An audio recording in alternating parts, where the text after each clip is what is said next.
The end is nigh, or is it? From fire and brimstone to zombies and asteroids, humanity has always been captivated by the idea of its own demise. The end of the world, in whatever form it takes, has been a recurring theme in storytelling, art, and even everyday conversations. But what is it about these apocalyptic narratives that we find so compelling?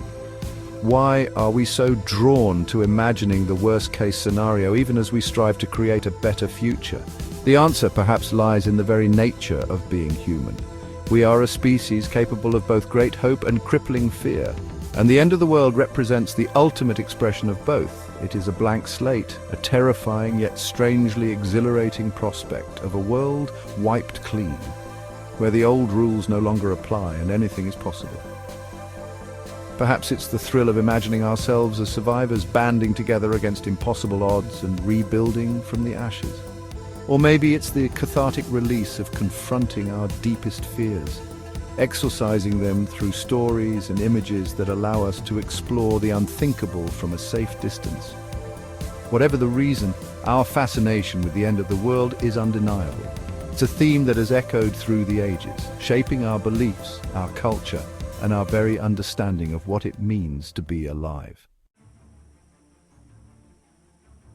The roots of apocalyptic storytelling run deep. Ancient civilizations wove tales of vengeful gods and cataclysmic floods, often as cautionary tales about the dangers of straying from the righteous path.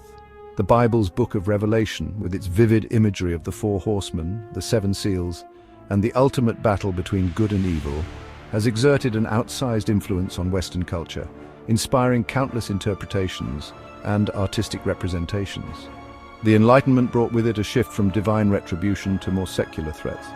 Writers like Edgar Allan Poe and H.G. Wells tapped into anxieties about disease, technological overreach, and social upheaval, creating chillingly plausible scenarios of societal collapse and human extinction.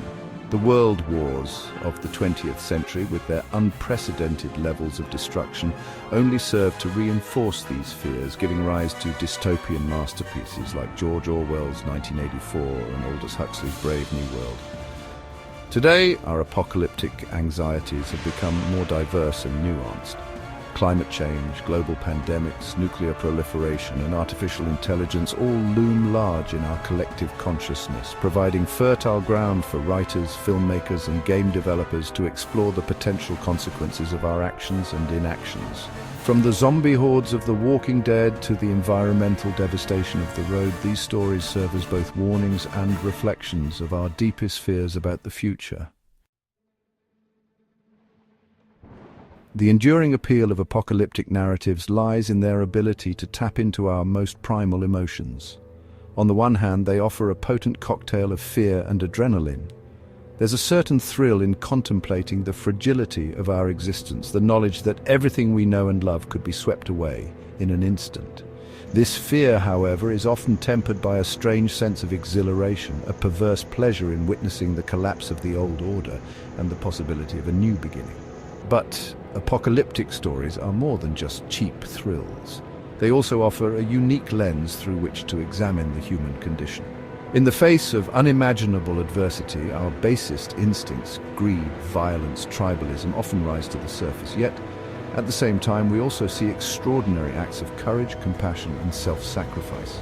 Apocalyptic narratives, at their best, force us to confront uncomfortable truths about ourselves, both individually and as a species.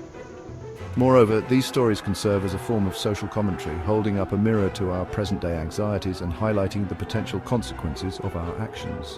Whether it's the environmental message of Wall-E or the social critique of the Hunger Games, apocalyptic narratives often serve as cautionary tales, urging us to re-evaluate our priorities and strive for a more just and sustainable future. In an age marked by uncertainty and rapid change, it's no surprise that the apocalypse continues to hold such a powerful grip on our collective imagination. As we grapple with the very real threats of climate change, political instability, and technological disruption, it's only natural to seek solace and understanding in stories that explore the outer limits of human experience. But perhaps the true reason for the enduring appeal of the apocalypse lies in its inherent ambiguity. The end of the world, after all, is not an ending in the truest sense of the word. It is a transformation, a chance for renewal, a blank slate upon which we can project our hopes and fears for the future.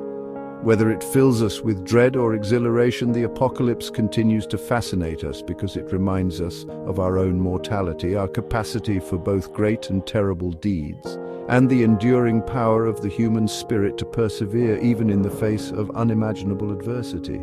And in that sense, perhaps, there is a glimmer of hope to be found even in the darkest of narratives.